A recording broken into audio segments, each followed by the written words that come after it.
Hello everybody and welcome back to Limbo, our post-commentary of Limbo. I'm Cody. And I'm Sephazon, and we're playing... Well, we're not actually playing. Is there multiplayer for this game? I would doubt it. I do not believe so. But anyway, I played this like a year ago, recorded it while I was playing, just because I wanted to play through Limbo, and then I thought I should use this footage and jump into the water and drown. Yeah, which he did, and now we are talking with the spirit of Cody. So, Sephazon. Yes. Tell me about the Kirby timeline. Oh, I think we're actually going to go into... Okay, so I'm going to just reiterate everything that I picked up from this. No need for context. Why would anyone need context for you to explain the Kirby timeline? They should just have to jump into it just with no explanation. Discernible reason. Yeah, the same way I got into it. For the record, I ended up not using any of the lore questions for the HAL interview, but essentially it comes down to a few minor character bosses, I guess. I'm trying, like Marks and Galactic Knight. Yeah, Marks is... I mean, he was a famous historical figure, so there's definitely some lore going on. Like, does he... Is King DDD against the working people? Like, is Kirby... Is Kirby representative of capitalism? Is that why Marx is trying to stop him? King DDD is like the bourgeoisie, because you see he takes the food all for himself. Is that how you pronounce that? Bourgeoisie? Bourgeoisie? Yeah. Bourgeoisie? I thought so. I could be wrong. Although, as a historian, I would be very disgusted if I'm wrong. I think it's just, different people pronounce like French words differently. I think because I'm sure there's a French pronunciation that no one in the English-speaking world uses. Is what tends to happen with a lot of these words. I've heard it pronounced bourgeois. Because people say croissant, but like the French is like croissant. Croissant. They say would you like a croissant?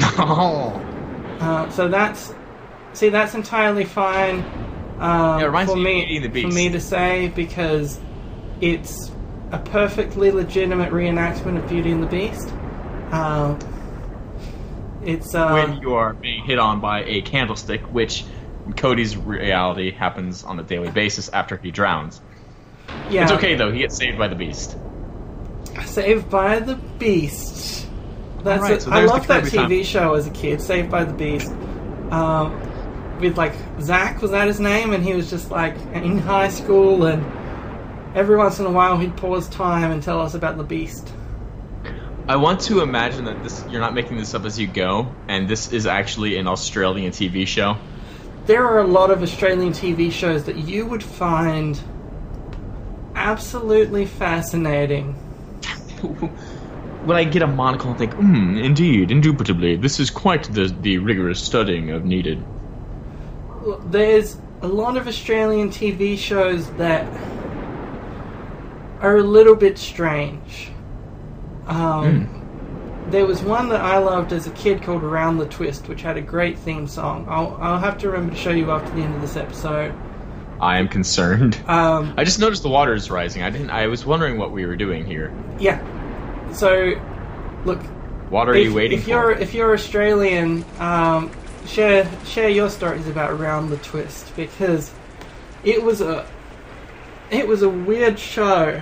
Like, you know, just one. It was like a kids show, but like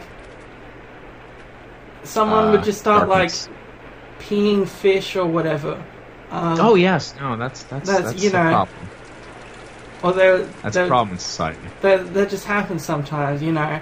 And so, yeah, I'm having trouble explaining it because it was just a bizarre show. But yeah, there are a few TV shows in Australia actually that made it around worldwide. Really? Yeah. I'm not sure as some of them Americans may not know, but Britain in particular loves a bunch of our like soap operas, because we have Neighbours and Home and Away, and they're both soap operas that have been running for like 30 years. And does Crocodile Hunter count? Not as a soap opera. Though is Crocodile Hunter a soap opera? I'm imagining no. it now with. But I'm not sure if it was an Australian production. It was just a story about Australians, so I'm not sure if I would count it. So what we've got to do here is that it'll electrocute us if we're too slow, like that. Zap about. Shocking, I know. And there was one that was recorded near where I live, actually, like in this general area. It's a bit more rural, than where I am, but it's basically the location of this. It's called McLeod's Daughters. And is it owned by a fox? Probably. I'm having a lot of trouble with this hotel sign. Yes, you are. And at some point, sometimes I just give up, and I'm like, I'm just gonna run at it until it works, and then I take a break, and I'm like, that won't ever work. So let's try something a bit different. And there you go. Oh, what about that? Hot. Ooh, and I try to stay on the O, but I slide around on it, so yes, you did. It's a bit of trouble. Mad Max. There have been Mad Maxes that have been filmed relatively close to me as well. By relatively close, I mean like same state, because Australia is a big place. Like, Australia is about the same like geographical size as the US. It just has only like 6 cities, and the rest is just like desert. Yes, as it happens. There are more than Maryland 6 cities, exactly, but there's not that many compared to America. Like America, you usually have like several cities in one state, whereas at least in my state, there's just like there's the state, there's the capital city. That's like the city here. So it's interesting times, and and most of the cities in Australia are around the coast, by the way.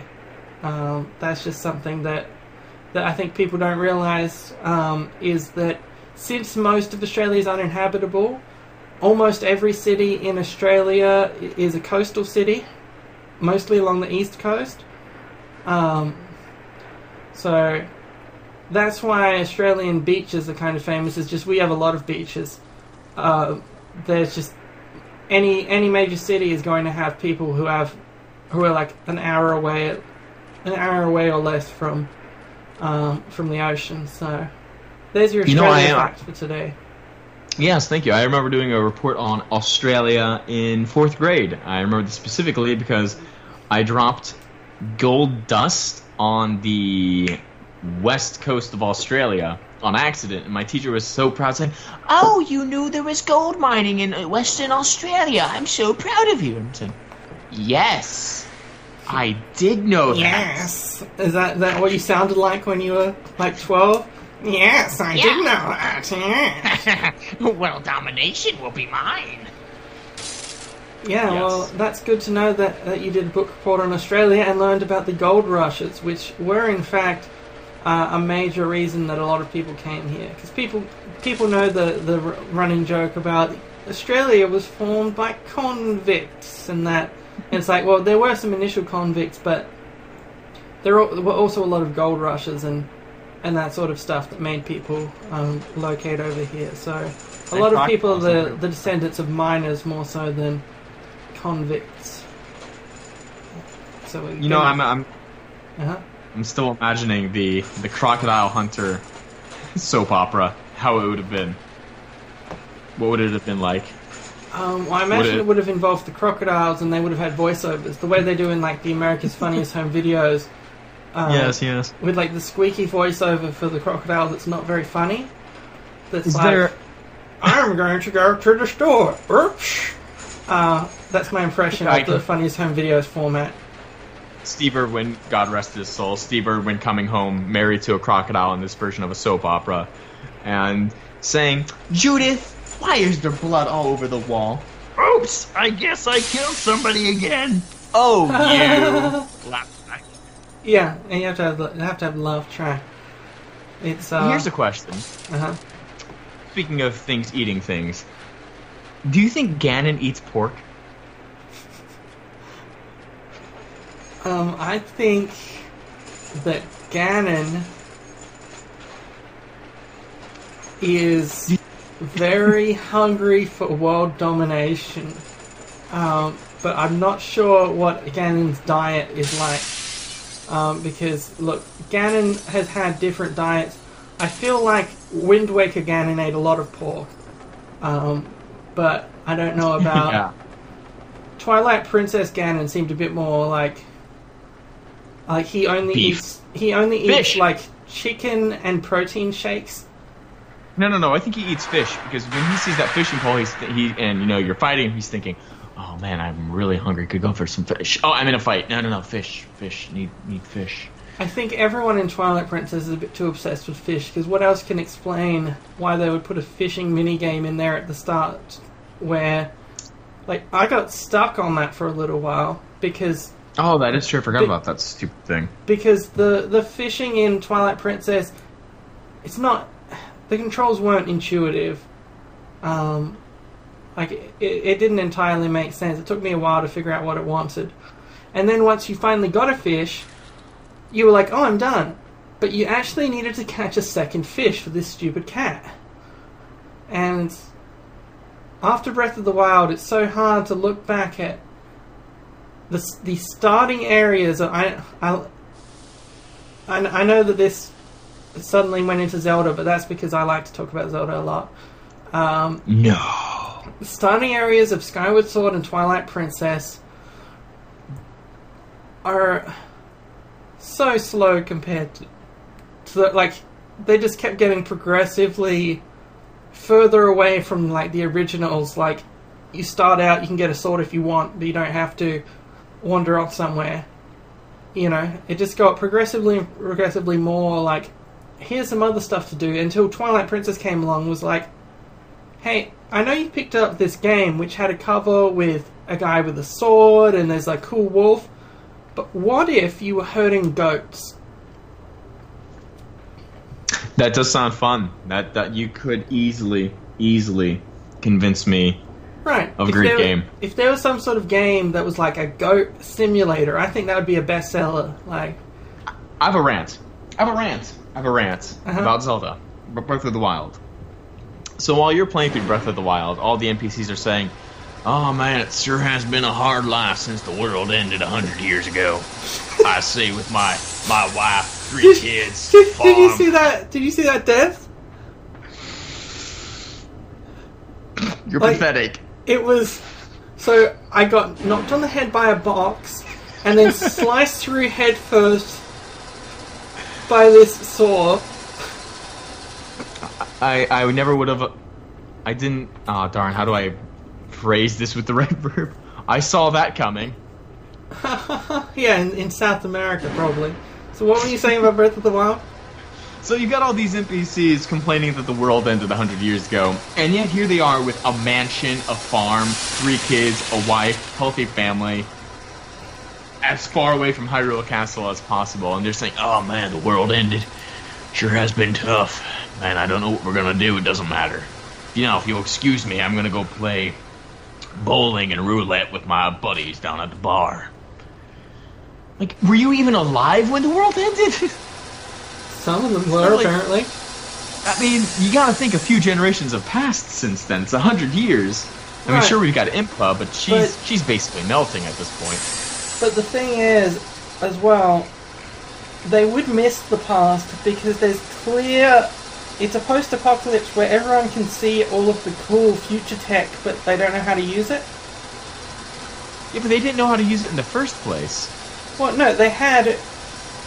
Okay, so this is going into actual plot details Spoilers. of Breath of the Wild, so I'll skip out on most of that. But Or we The can point- discuss it next episode. yeah, the point of Guardians, judging by the name, is that they guard you, and so they were intended to be like Guardians.